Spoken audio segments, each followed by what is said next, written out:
Good evening. Meteorologist Bob Acanfrio with a Hurricane Irene update for Wednesday, August 24th, 2011. We're doing the night shift again tonight. I hope everybody's getting used to the evening updates instead of the early morning.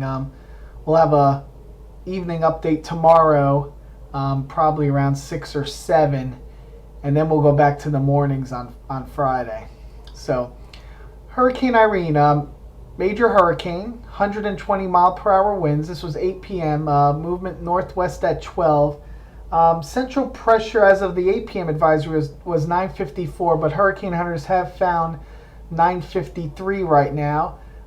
Hurricane Irene is undergoing what we call an eye wall replacement cycle, where the inner eye wall shrinks and a new eye wall, if I could speak tonight, eye wall forms around it. I will show you that in a minute, see if you can understand some of that. What that means is probably this through tonight, probably not too much strengthening.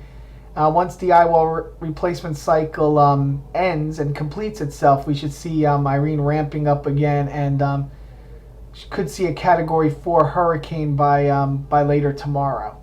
And this is again raking through the Bahamas. I didn't have time to check out any storm reports for the Bahamas this evening, but hopefully tomorrow I will have some information on that.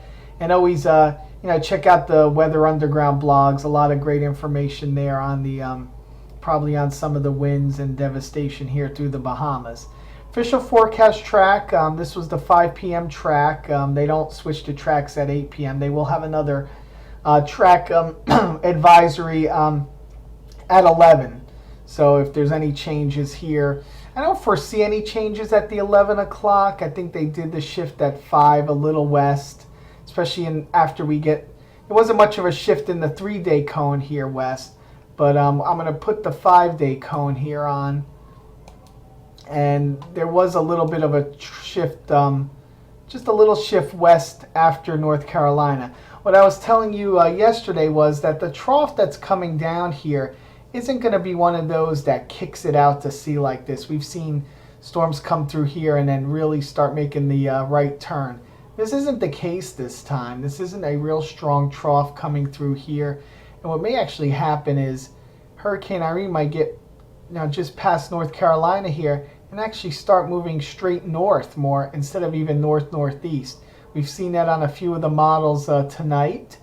And that really puts Maryland, Delaware, Jersey, New York City, Long Island really into play with this system. I mean, again, anywhere from Wilmington, North Carolina, all the way up to Maine needs to be preparing for this system. Especially those of you that don't really see hurricanes that much. That includes Maryland coast, Delaware, Jersey Shore, Long Island, including the New York City metropolitan area. This could again affect some of the major cities of Philadelphia. Washington, you're a little far inland, but you'll be getting some effects. But Philadelphia, New York City metropolitan area, and of course Boston. So be prepared. This is coming your way for the weekend. You see the timeline here. Should be reaching the Outer Banks by Saturday afternoon. Then by Sunday afternoon, we could have a Category 1 hurricane knocking on the door of New Jersey and New York City, Long Island area. So again, I'm going to stress it again.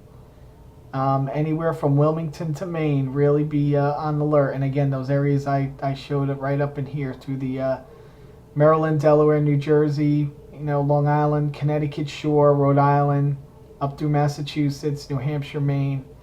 Really be aware here. And it'd be interesting if this comes straight north instead of really moving this way. So still have a little time to tweak the track. Still have a few days here, so we'll hopefully get that more pinpointed. But I like the National Hurricane Center track. I may even want to come a little farther west here and after we get through North Carolina, more of a north track like this. So we'll have to see there. I'll show you some of the models here in a minute.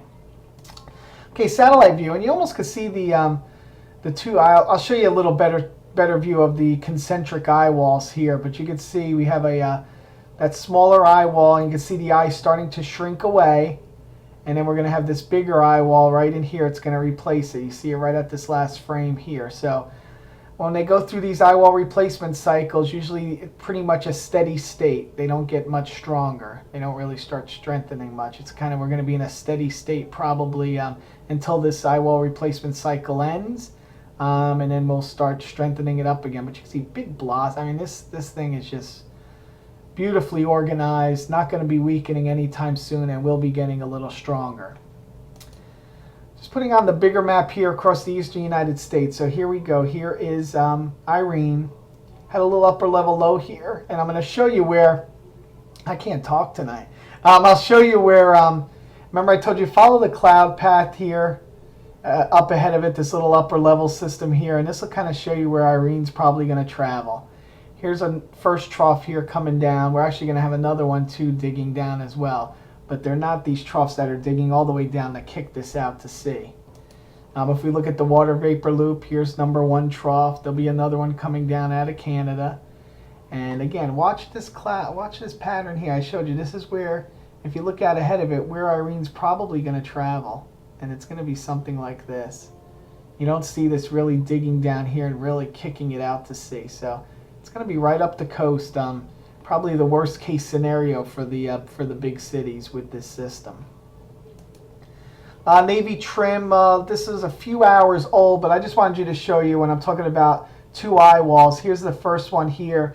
The last about an hour or so ago, the hurricane hunters found a 14-mile wide inner eye wall and then a 64 miles wide outer. So here's the outer and here's the inner. This will shrink and go away, and then this one will become the main eye wall. So that's what we mean by eye wall replacement cycles.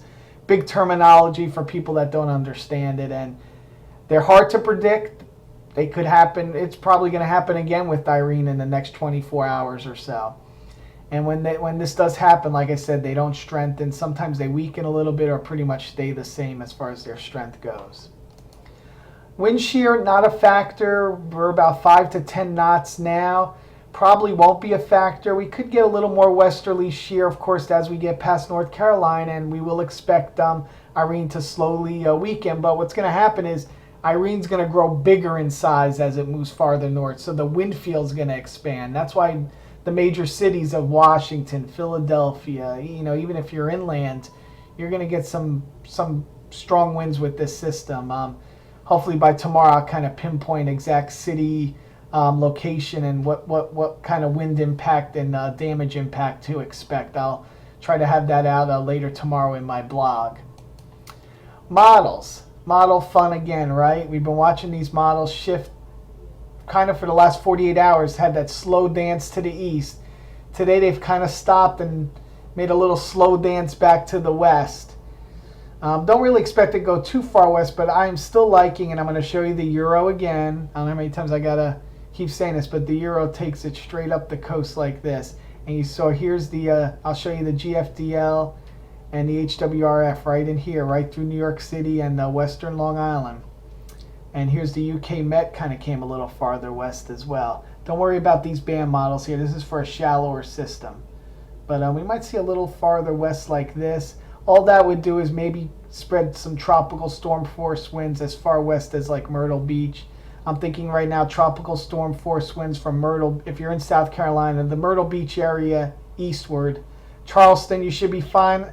Again, immediate coastline here from like Charleston all the way down through Florida.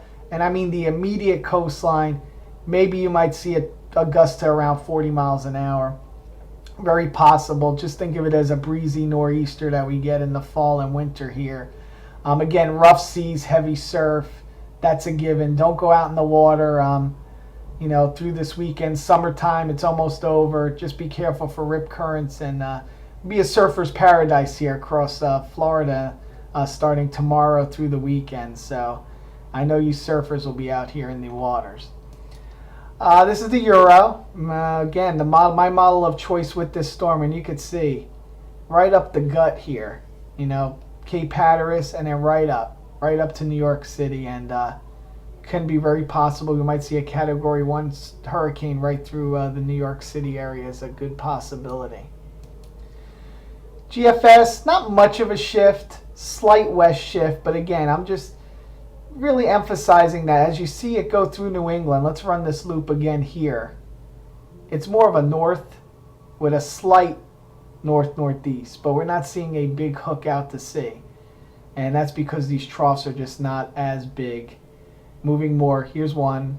That's the one we see. Here comes another one coming through southeastern Canada, but they're not digging all the way down and ejecting the system off to the northeast.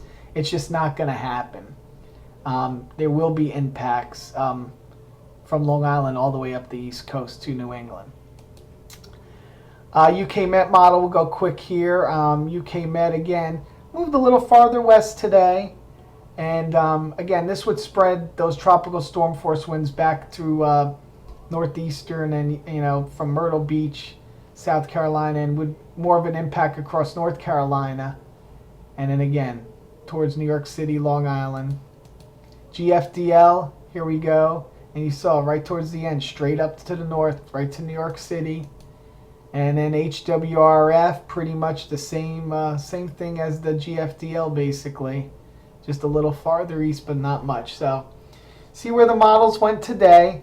Expect them again. Not much. You're not going to see big shifts out of the models. I said that yesterday. Very little here and there.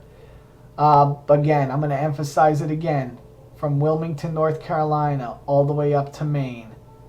Prepare yourself for this hurricane. Major cities, you're looking like you're going to get some big effects from Irene. Again, tomorrow I will pinpoint some wind effects to some of the major cities in my blog tomorrow evening. If you want to follow me on Facebook, it's Robert, ACANFRIO. And I have a blog at weatherunderground.com as well. Have a good night, and I will have another update tomorrow evening. Have a good night.